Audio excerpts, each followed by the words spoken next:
Cerita berawal dari seorang peternak lebah, atau bahasa kerennya The Beekeeper, yang berada di sebuah desa bernama Adam Clay, atau yang dibintangi oleh Bang Jason Statham, di mana ia menggunakan gudang tersebut yang telah disewa dari seorang ibu-ibu bernama Nyonya Parker untuk menjalankan sebuah bisnis peternak lebah madu dengan omset yang cukup menggiurkan.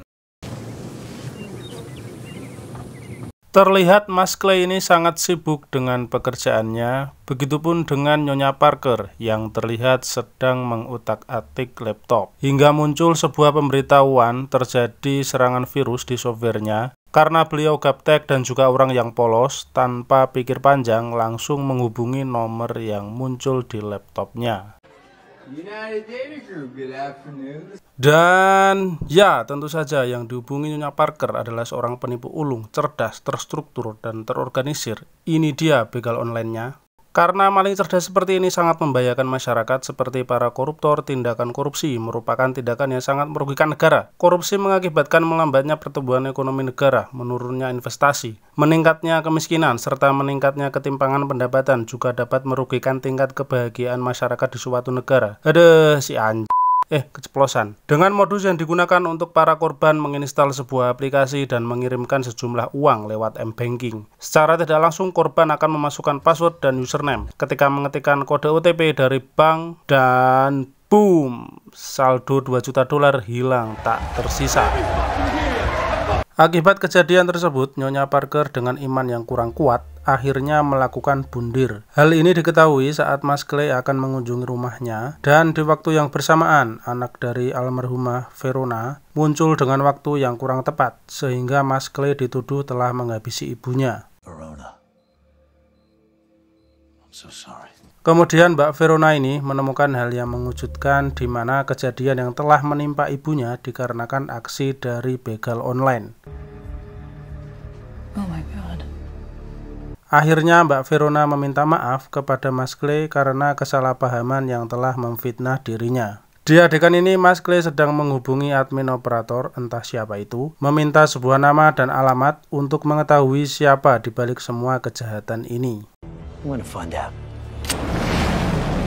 Bukan Bang Jason namanya kalau tidak melakukan aksi yang sangat beradrenalin. Ia mendatangi langsung markas dengan membawa 2 jerigen bensin, di mana seorang diri bermaksud untuk membakar kantor tersebut.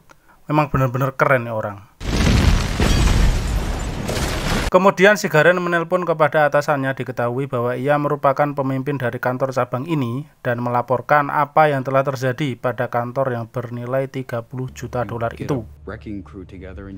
Terkuak juga Mbak Verona merupakan anggota dari tim FBI yang sedang mengecek kejadian kantor yang kebakaran, yang ternyata kantor tersebut berhubungan dengan cybercrime, phishing atau penipuan secara daring, di mana hal itu mengakibatkan merenggut nyawa ibunya.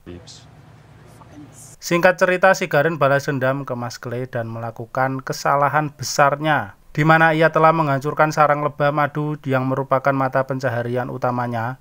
Memang kurang bersyukur nih orang, masih untung tidak dirobohkan bareng kantornya. Lanjut, mengetahui sarang lebahnya sudah hancur dan sedang diburu oleh tim Garen yang berjumlah 4 orang, yang di awal terlihat garang sekali menghancurkan hasil panen madu. Nyatanya si Garen merengek seperti anak kecil. Kemudian Mas Clay membabat habis dengan sikap yang tenang dan tetap fokus.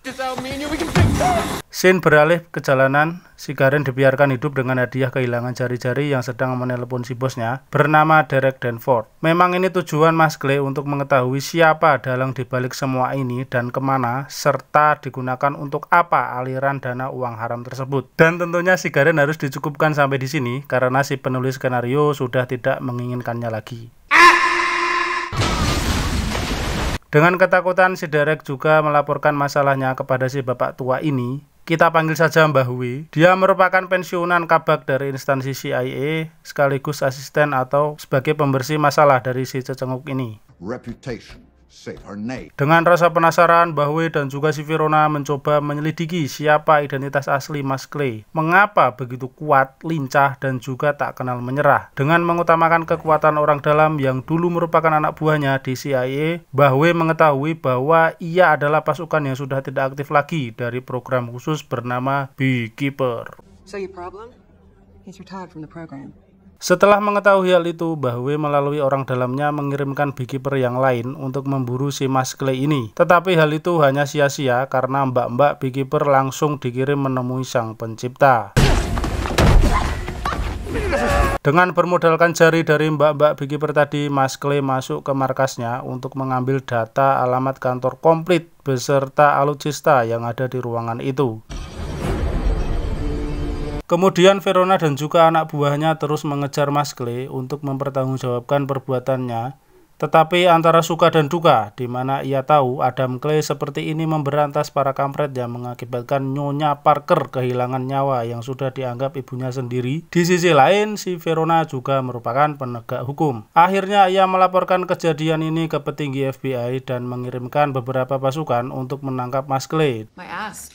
A SWAT team. Dan Mbah W pun juga tak kalah bimbang, ketakutan seperti si kampret Derek dengan terus mengirim para tentara bayaran, yang dimana Adam Clay sudah diketahui akan menyerang kantor cabang cybercrime yang lain. Dan tentu saja dengan kecerdikan, strategi, dan juga pengalaman yang cukup tinggi di bidang perfilman, pasukan FBI, tentara bayaran pun mudah untuk ditumbangkan. Singkat cerita, kepala kantor cabang New York berhasil ditangkap dan terlihat sedang diinterogasi. Hanya dengan menggunakan staples jok motor, Mas Clay berhasil mengungkap nama dan backingannya selama ini. Dan sungguh semuanya pasti terkejut. Biang dari permasalahan di film ini adalah si kampret Derek sekaligus anak tunggal dari Presiden Amerika Serikat saat ini, yaitu Miss Danforth. Madam President, Foon Ming Wall. Good to meet you. Kembali ke scene Mbah W yang ketakutan betapa kuatnya seorang beekeeper, si Derek diminta menghubungi ibunya untuk berlindung karena kekuatan pas pampres dan staf presiden di sebuah rumah kepresidenan yang berada di pinggir pantai.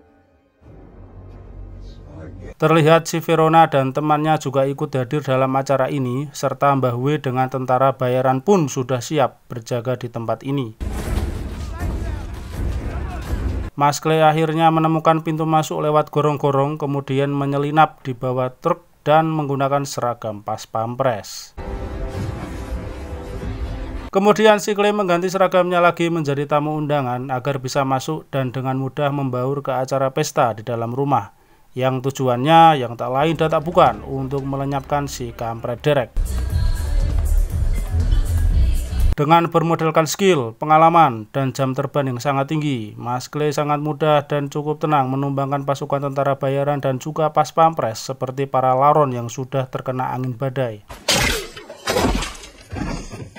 Terlihat di adegan ini si Derek sedang disidang oleh ibunya dan juga orang nomor 2 dari instansi FBI dan juga direktur dari si Verona yang menanyakan perihal bisnisnya dalam bidang cybercrime.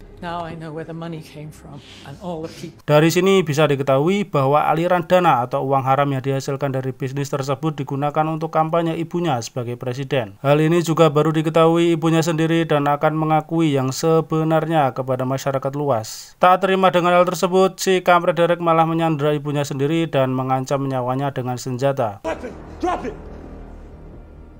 Tak tinggal diam, dengan tembakan koboynya, Mas Clay mengakhiri perjalanan hidup si Derek dengan cukup epik. Dengan kecerdasan sutradara, Mas Clay berhasil kabur dengan melompat dan memecahkan jendela kaca tanpa mengalami luka yang berarti.